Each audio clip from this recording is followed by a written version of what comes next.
Talking to JB here in Toronto, Canada, here at the Reelworld Film Festival. Brother that lives in right here in Toronto, Canada. JB grew up in public housing here in Toronto. And you've seen how public housing is in America. Can you explain the difference?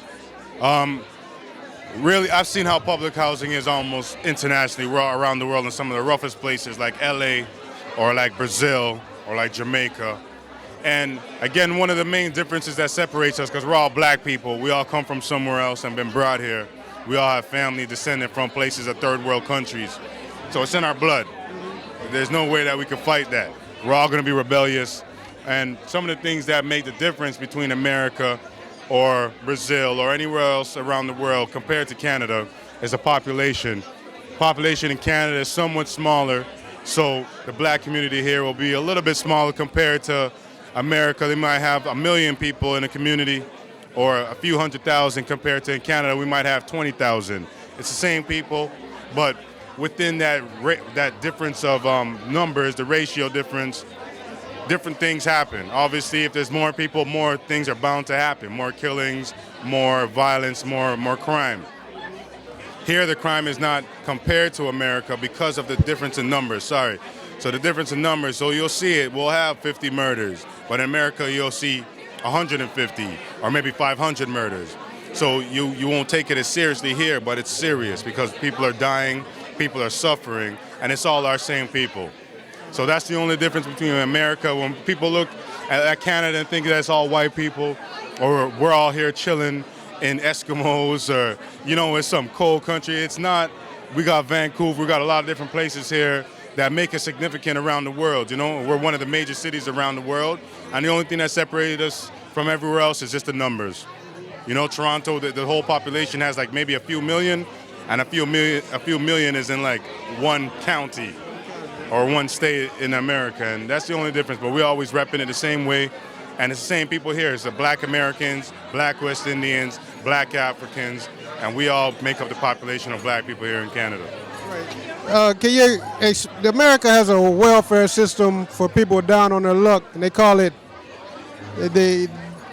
food stamps when you need food. Do you guys have food stamps? Well, down here we do have the welfare system.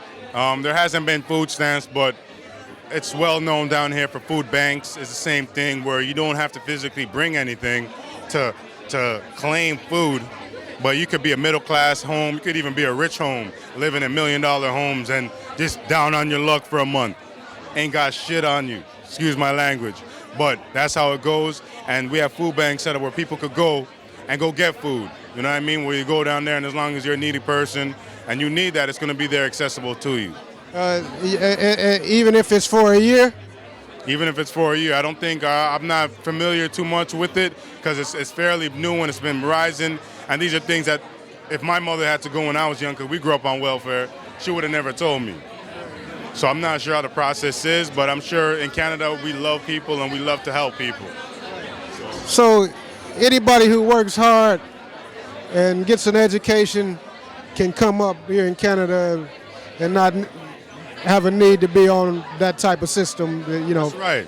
And Canada is a very multicultural place, like I said, and it's kind of like a breeding ground right now for all the different ethnic groups to come here and develop and establish their business or what they want to do, and then take it back to their own countries, or now carry it further here in Canada or in America or in the UK or wherever else. But it's a good place to be. You see where there's no real racism. There's always going to be racism.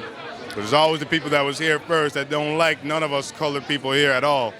But besides that, we rise way above that, and those people have no power against anything that's happening here in Toronto anymore, because you see a lot of rich people coming from everywhere around the world and, just establishing their own thing, and we're all repping our own communities.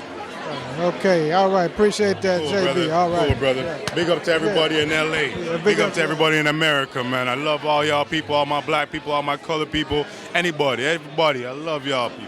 Y'all know. Be blessed.